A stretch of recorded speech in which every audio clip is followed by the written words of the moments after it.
Assalamualaikum. Jumpa kembali dengan saya, dengan Mas Reza Andi ya. Iya, ABS. Jangan lupa bahagia, Beb. Mantap slogannya. Tadi apa, Mas? Jangan lupa bahagia, Beb. Oke, Mas Reza. Mas Reza kan denger nih jual beli juga nih. Gini, Mas. Yang saya tanyakan nih, Mas. Bagaimana cara milih baju itu dari ombyokan aja, Mas? Kita kan bicara pemula ya. Dari ombyokan aja lah, yang tipis-tipis lah. Kalau dari ombyokan kita lihat skill burungnya, Mas. Kalau biasanya kan di ombyokan ada yang burung tidur, ada yang burung wak-wek. Kita lihat burung aktif bunyinya, Mas. Kalau dari ombyokan. Berarti milih yang wak-wek. Ya, wak-wek bisa. Kadang kan ada juga yang baru angkat durasi 2, 3, 5. Itu nggak masalah. Yang penting burung mentalnya udah jadi di ombyokan. Contoh mental jadinya gimana? Burung itu udah ketika bunyi nggak mikir kanan kiri, Mas. Enggak, jadi bunyi malah. Jadi nggak mikiri burung lain yang di sebelahnya bunyi apa enggaknya, enggak. Dia tetap bunyi walaupun masih kepak sayap atau ngeriwik ataupun wak-wek lah. Yang penting dulu ya? Iya, yang penting bunyi dulu. Terus seterusnya? Kalau udah nemu yang kayak gitu, kita ambil, kita prospek ke depannya. Kalau masalah durasi kan kalau di PAUD kadang ada yang gimana ya, ada lebihnya, kadang juga kita malah tekor ya, ada, Mas. Kita kan bicara terah yang tidak jelas ya, Mas. Yang tidak jelas. Jadi tolak ukurnya tadi pertama yang aktif dulu ya. Yang aktif dulu, aktif bunyi. Nah, cara untuk memproses durasi tersebut, adakah cara seperti umbar, seperti mandi sauna atau renang atau apalah, pokoknya cara Mas Reza sendiri itu gimana? Kalau saya sendiri pegang PAUD ya, Mas. Dulu kan ya saya juga pemain PAUD ya, Mas ya. Iya. Lah, Saya, Mas. Itu saya malah ke sistem koloni, Mas, pakainya, Mas. Jadi kalau di ombyok, ketika burung udah agak enak gitu ya, Mas, boleh dibilang di koloni udah gacor-gacor, udah cuek sama yang lain, itu kita baru kasih pasangan yang dia seneng pas di koloninya, Mas. Kita ambil bareng, nanti dipindah kandang bulet. Rawatan seperti biasa lah, Mas, nggak ada yang direnang, nggak ada yang di apa. Cuma kita emang pakai umbarnya umbar koloni. Jadi kandang kotak 2 kita sambung. Ya nanti sampai burung udah cuek, kita baru ambil pindah kandang. Itu proses dalam pencuekan burung tersebut. Itu biasanya memakan berapa waktu, Mas? Berapa hari atau berapa bulan? Tergantung usia burungnya, Mas. Kalau di saya kan ada yang dari aman milet ya, Mas ya. Kalau burung dari aman milet biasanya, kan bulan tolak ukurnya dari 2,5 bulan lah sampai kelihatan ya, Mas? Iya, 3 bulan udah kelihatan. Untuk pakannya kenceng apa polos? Kalau saya PAUD kenceng, Mas, tetap kenceng banget. Kenceng banget karena kita arahnya kan ke birahinya ya, Mas ya. Jadi kalau kita polosin burung jadi kayak ayam dong, Mas. Kurang protein juga. Kurang protein. Pakan kenceng juga protein seperti kanarisi, seperti niger, seperti ya dan lain sebagainya lah. Pokoknya pakan kenceng ya seperti itu komposisinya. Untuk extra foodingnya 1 minggu atau tiap hari, Mas? Kalau fooding saya cuma pakai jagung, Mas. Kalau buat PAUD itu 2 hari sekali. 2 hari sekali itu dikasih jagung? 2 hari sekali saya kasih jagung. Untuk kangkungnya? Kangkungnya paling nanti di lapangan. Kalau dia suka, kalau nggak suka ya tergantung kebiasaan sih ya, Mas. Kalau PAUD ya, Mas. Kalau misalnya dia kebiasaan jagung, mungkin di lapangan pas dikasih kangkung agak kurang. Cuma kan kita lihat juga birahi PAUD juga, Mas. Kadang di lapangan kita kasih kangkung, burung tidur, bunyi tapi tidur. Iya, karena kebanyakan. Iya, seperti itu. Jadi gini, Mas. Nah, ini kan udah pemberian kangkung, sekarang untuk pakan. Nah, yang saya tanyakan itu ketika pagi itu perlu diembun atau enggak? Kalau saya embun tetap ya, Mas, karena burung saya kan di luar semua. Jadi nggak perlu repot-repot ngembun lah. Kalau embun sih pasti wajib kita embun karena burung semua kan di alamnya juga kan kena embun, kena hujan. Jadi kita flashback ke alam liarnya aja, Mas. Tujuannya apa sih Mas kalau di embun? Biar kalau saya sih malah nggak ke arahnya itu burung biar menjadi seger, fresh lah. Nyaman ya? Nyaman. Seperti itu. Untuk penjemurannya Mas, untuk penjemurannya itu mulai jam berapa? Selesai jam berapa?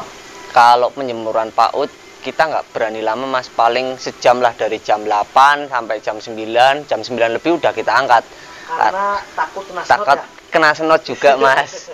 Karena PAUD itu kan rentan ya Mas ya. Untuk memandian sendiri, mandi sendiri atau disemprot Mas? Kalau saya yang penting tak kasih cepuk gede Mas. Kalau nanti burungnya mau mandi ya mandi, kalau enggak ya tak pancing dulu pakai spray. Biasanya sih langsung mandi.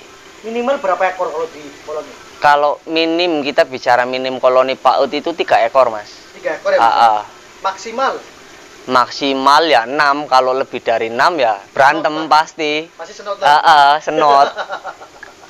Seperti itu teman-teman. Nah, tolak ukur burung itu ketika versi Mas Reza sendiri, seperti apa burung balibu yang sudah waktunya digantang? Seperti apa ciri-cirinya Mas? Ketika kita cabut dari koloni Mas, dari kandang kotak itu kita cabut jarak 1 meter, burung udah cuek, udah nggak kepo. Pakai kandang kotak apa? Enggak, kita pindah ke kandang kapsul. Itu setiap hari dipisah? Iya, kita coba pisah, treatmentnya kan gitu Mas, ngilangin keponya itu ya tetap dari koloni juga. Nanti ketika burung udah siap, jarak 1 meter burung pasti cuek. Udah mulai belajar bunyi-bunyi, udah mulai ngefek. Itu pas pelepasan dari koloni tersebut waktu dijemur atau udah diangin-angin kan? Udah diangin-anginin. Sudah diangin-angin aja. Tentunya sudah kering ya, udah kering. Nah, Mas Reza nih, ketika sudah dicabut petal, tolak ukur burung tersebut itu gacornya itu seperti apa versi Mas Reza sendiri? Kalau saya sendiri, kalau burung PAUD itu ke arah gimana ya, sardot enggak, faktor banget juga enggak Mas, jadi ke gacor lah, ke arah gacor, kepak sayap ataupun nagen tapi enggak tidur yang penting. Umumnya kan balibu kan pasti kepo Mas, pasti kepo Mas. Ya kadang juga ada burung yang langsung ngunci juga ada Mas ya. Banyak. Kita bisa memvonis ya. Nggak bisa memvonis. Nah, langkah untuk meminimalisir kepo tersebut, cara Mas Reza itu gimana? Kalau versi saya sendiri paling main koloni sih Mas. Jadi entah itu di kandang kotak, entah itu di kandang kapsul. Kita kalau misalnya di kandang kotak jadiin 1. Toh kalau kandang kotaknya 1, kita maksimalin 6 pasang. Tapi kalau kita kandang bulat, ya kita rendeng hariannya Mas. Jadi settingan lapangannya gimana? Kalau settingan lapangan kita bawa 1 untulan sih Mas. Jadi seumpama di lapangan kan banyak ya Mas ya, PAUD kan banyak. Kita medok aja bareng, duduk bareng, ngopi bareng, diablak biar burung terbiasa dulu, burung nyaman dulu. Nanti ada saatnya Mas. Kalau pas burung itu kita cabut untulan, kita jauhin, dia berani gacor, ya berarti siap gantang. Pencabutannya itu 1 sesi atau gimana Mas? Kalau saya lihat ke ke birahinya sih Mas. Jadi kita nggak bisa vonis PAUD itu harus cabut 1 sesi, nggak. Kadang kan ada yang cabut 2 sesi, bahkan ada yang nyampe cabut di rumah ada. Itu kan berarti burung-burung yang tipikal birahi naiknya itu lama. Susah. Cabut di rumah itu apa burung tersebut tidak gacor Mas? Ya paling kita nanggulanginya kita semprot basah Mas. Basah banget? Basah banget sampai lapangan, kita buka kerodong, kita koloni juga di sana sama burung-burung yang lain, PAUD-PAUD yang lain. Nanti baru kita seumpama 3 sesi 2 sesi ngelihat burung kayaknya birahinya gimana, kita jauhin dulu Mas. Biar nyaman dulu baru kita naik. Nah Mas Reza sendiri kalau koloni di rumah itu dijauhkan dari burung dewasa, apa khusus PAUD semua? Kalau versi saya Mas. Iya, versi Mas Reza. Kalau versi saya sih tak rendeng sih Mas. Ya denger cuma lihat sih jarang, paling lihat pas pagi lah. Lihat dewasa nggak apa-apa? Nggak apa-apa. Kadang ada yang bilang Mas, PAUD itu kalau dia dewasa nanti malah ikut-ikutan birahinya, seperti ngapal sejak dini, gestan sejak dini, birahi kawin sejak dini, Mas. Biasanya seperti itu. Itu tanggapan Mas Reza gimana? Ya, kadang kan burung emang ada yang seperti itu ya Mas ya. Kita nggak bisa ngomong harus nggak bisa ini, nggak bisa karena Apalagi karakter. apalagi PAUD kan kaset kosong ya. Iya, jadi kita tetap kayak saya sendiri nggak memvonis di rendengan itu harus PAUD semua, dewasa semua, enggak. Jadi kita campur, cuma kita bagi jaraknya Mas. Kasih jarak antara PAUD sama dewasa. Berapa meter, Mas? Kurang lebih 2,5 meter lah. 2,5 meter. Mas, ya? Nah, Mas Reza sendiri tuh rahasianya itu biar balibunya itu juara itu pakai vitamin nggak, Mas?